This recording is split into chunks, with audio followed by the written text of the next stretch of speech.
Everyone, आज से हम इंग्लिश बोलना सीखेंगे। कैसे इंग्लिश को बहुत ही साधारण वे में हम अपने रोजमर्रा की जिंदगी में शामिल कर सकते हैं। बिल्कुल बेसिक से हम स्टार्ट करते हैं। आई एम प्रियंका और मैं पिछले 15 साल से टीचिंग प्रोफेशन में हूँ। मुझे इतना लव, इतना प्यार मिला मेरे ICSE और CBSE स्टूडेंट से, तो मैंने सोचा कि आज से हम इंग्लिश स्पीकिंग को भी आगे बढ़ाते हैं। This is my first class on English speaking. आज से हम लोग एक नया चीज सीखने जा रहे हैं, इंग्लिश कैसे फ्लुएंटली बोलें बिल्कुल आसानी से। Let's begin. बिल्कुल बेसिक से हम सीखेंगे। तो हम आपको बताएं कि इंग्लिश जो पूरी लैंग्वेज है वो 26 लेटर्स पे बेस्ड है। जैसे हिंदी में क ख ग घ अड़ा होता है, वैसे इंग्लिश में ABCDEF ऐसे करके 26 लेटर्स होते हैं। उन 26 लेटर्स को हम अल्फाबेट्स कहते हैं। ये अल्फाबेट्स को हम दो पार्ट में डिवाइड कर सकते हैं। ऐसे अल्फाबेट्स जो AEIOU, इन अल्फाबेट्स को हम लोग वॉवल्स बोलते हैं या वाल्स बोलते हैं। और जो बचे हुए जितने भी अल्फाबेट्स होते हैं उनको हम लोग कॉन्सोनेंट्स बोलते हैं, जैसे B, C, D, G, H।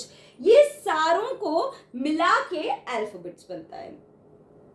Vowels और कॉन्सोनेंट्स ये हम जब आर्टिकल्स पढ़ेंगे तब हमारे बहुत काम आता है कि कब हमें A लगाना है, कब हमें L लगाना है, वो हमें तब पता चलता है। सारे लेटर्स, इन 26 लेटर्स को मिला के वर्ड्स बनते हैं। इन वर्ड्स को मिला के शॉर्ट सेंटेंसेस बनते हैं और इन शॉर्ट सेंटेंसेस के थ्रू हम पूरी लैंग्वेज सीखते हैं। इंग्लिश लैंग्वेज जैसे हम लोग हिंदी रोजमर्रा की जिंदगी में बोलते हैं तो हमारे मुंह पे बिल्कुल फ्लुएंटली हम बोल लेते हैं, मुंह पे आ जाती है, जो मन होता है हम बोल लेते हैं। इंग्लिश भी बिल्कुल वैसे ही है, बस हमें रिक्वायर क्या है कि हमें खूब सारा प्रैक्टिस करना चाहिए। The more we practice the more fluent English we can speak. Let's begin. अब हम सीखेंगे इंग्लिश में शब्द कैसे बनते हैं। हमें ये पता होना चाहिए कि कौन से शब्द किस जगह यूज करते हैं, हम कब कौन से शब्द का यूज करें, हमें वो सबसे पहले पता होना चाहिए। तो हम लोग पार्ट्स ऑफ स्पीच पढ़ेंगे। अगर ये पार्ट्स ऑफ स्पीच जो 8 होती हैं, अगर हमें वो पता चल जाए तो हमारा बोलना और लिखना समझना इंग्लिश का सबसे आसान हो जाता है। चलिए हम बिगिन करते हैं पहले से। पहला है नाउन, जो किसी भी नाम को हम लोग बोलते हैं, जैसे राम, रामू, रीता, दिल्ली, किसी भी चीज, हर चीज का एक नाम होता है। मेरा नाम प्रियंका है तो ये भी एक नाउन है। आपका नाम मान लीजिए अश्विनी है तो अश्विनी आपका नाउन होता है। कोई भी चीज, चाहे हम ये बुक उठा लें तो ये बुक एक नाउन है। किसी भी चीज का जो नाम होता है उसको हम नाउन कहते हैं। कोई भी चीज, आपके घर में AC लगा है तो AC भी नाउन है, आपके घर में TV लगा है तो TV भी एक नाउन है। किसी भी 4 तरह के नाउन होते हैं। किसी भी चीज जो कि नेम, नाम, प्लेस, जगह के नाम को, किसी एनिमल के नाम को, जैसे कुत्ता, बिल्ली, ये सब नाउन होता है।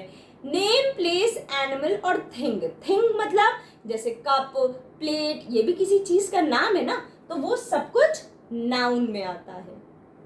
दूसरा हम मूव ऑन करते हैं, उसको बोलते हैं प्रोनाउन। जो नाउन की जगह हम लोग यूज करते हैं उसको हम लोग प्रोनाउन कहते हैं। अब जैसे राम ने खाना खाया, अब बार बार तो हम नहीं बोलेंगे ना राम घर आया, राम ने अपनी मम्मी से बात की, हम लोग क्या बोलेंगे? राम ने खाना खाया, वह या उसने अपनी मम्मी से बात की। तो जो शब्द उसने यूज किया है उसको हम प्रोनाउन कहते हैं। नाम की जगह, नाउन की जगह जो हम यूज करते हैं उसको हम प्रोनाउन कहते हैं। वो शब्द होते हैं ही, मेल के लिए, आदमी के लिए ही यूज करते हैं और किसी लेडी, फीमेल के लिए हम लोग शी यूज करते हैं। इट हम हम लोग जानवरों के लिए, चीज़ों के लिए हम लोग इट यूज़ करते हैं। जैसे राम ने खाना खाया, उसके बाद राम वहाँ गया तो उसके लिए ही यूज़ करेंगे। रीता ने खाना खाया, वो वहाँ गई तो हम उसके लिए शी यूज़ करेंगे। टॉमी ने खाना खाया, टॉमी मेरा डॉग है तो मैंने उसके लिए इट यूज़ करेंगे। तो राम, यू कब यूज़ करते हैं? यू हम लोग आप के लिए यूज़ करते हैं, या कई लोगों के लिए भी हम लोग यू यूज़ करते हैं। यू जो है वो एक के लिए भी यूज़ होता है और कईयों के लिए भी होता है। दे, हर, ये अभी हम लोग पढ़ेंगे तो उसमें भी हम बताएंगे। इसको हम लोग पूरा अलग अलग एक एक करके भी पढ़ेंगे, तब हम बताएंगे कि कब कौन सा हम लोग यूज़ करते हैं। वर्ब, वर्ब का मतलब होता है हिंदी में क्रिया, काम करना। कोई भी चीज हम लोग करते हैं उसको हम लोग वर्ब कहते हैं। जैसे मैं अभी पढ़ा रही हूँ तो जो पढ़ाना है वो भी वर्ब है। जंप करना, कूदना, वो भी वर्ब है। खाना, वो भी वर्ब है। लिखना, वो भी वर्ब है। बोल रही हूँ मैं, वो भी वर्ब है। सो जंप, ईट, राइट, टॉक, टीच, ये सब कुछ वर्ब में आता है। कोई भी ऐसा काम जो करते हैं उसको हम लोग वर्ब कहते हैं। फिर आता है एडवर्ब। एडवर्ब ये होता है, देखिए वर्ब इसमें भी आ रहा है ना, एड और वर्ब। सो एडवर्ब जो वर्ब को और अच्छे से डिस्क्राइब करे और अच्छे से बताए। मान लीजिए मैंने खाना खाया, मैंने कैसे खाना खाया? क्विकली, जल्दी खाना खाया। तो खाया जो वर्ड है उसको वो बता रहा है कैसे खाया, जल्दी खाया। सो ऐसे वर्ड्स जो कि वर्ब को बताएं और अच्छे से, उसको हम लोग एडवर्ब कहते हैं। कैसे किया? फ्लुएंटली, मैंने बात की, कैसे बात की? फ्लुएंटली। मैंने इंग्लिश में बात की, कैसे बात की? फ्लुएंटली। तो बात करने को जब बता रहे हैं तो उसके लिए हम लोग एडवर्ब, वर्ब को जो अच्छे से डिस्क्राइब करे, क्रिया को जो अच्छे से डिस्क्राइब करे, उसको एडवर्ब कहते हैं। फिर मूव करते हैं एडजेक्टिव पे। एडजेक्टिव का मतलब होता है जो नाउन को अच्छे से डिस्क्राइब करे, किसी पर्सन की खास बात। जैसे राम, राम कैसा लड़का है? राम बहुत इंटेलिजेंट है। कैसा है? इंटेलिजेंट। तो हम राम के बारे में कोई विशेष बात बता रहे हैं तो उसको हम एडजेक्टिव कहते हैं। जब हम नाउन के बारे में कोई अच्छी बात, कोई खास बात बताते हैं तो उसको हम एडजेक्टिव कहते हैं। जैसे Ram is a good boy. कैसा बॉय है? Good boy. तो इसलिए वो एडजेक्टिव है। Rita is a beautiful girl. कैसी गर्ल है? ब्यूटिफुल है। तो इसलिए हम उसको भी एडजेक्टिव कहते हैं। I have a red shirt. कैसी शर्ट है? रेड कलर की है। तो शर्ट की खासियत बता रहे हैं। तो किसी भी नाउन को, किसी भी चीज की जब खासियत बताई जाती है तो उसको हम एडजेक्टिव कहते हैं। आगे बढ़ते हैं। अब आता है प्रेपोजिशंस। प्रेपोजिशंस ऐसे शब्द हैं, दो चीजों के बीच में हमें रिलेशन बताता है कि उनके बीच में या उनकी पोजीशन कहाँ पे है। जैसे the ball is on the table. Table पे कहाँ पे है? ऑन द, टेबल के ऊपर है। The ball is under the table. Table के कहाँ पे है बॉल? नीचे है, under the table. The ball is in the box. कहाँ पे है बॉल? अंदर है। तो हमारी पोजीशन बताता है या रिलेशन बताता है कि चीजें कहाँ पे हैं या उनसे हमारा क्या रिलेशन है। आगे बढ़ते हैं। उसके बाद आता है कंजंक्शंस।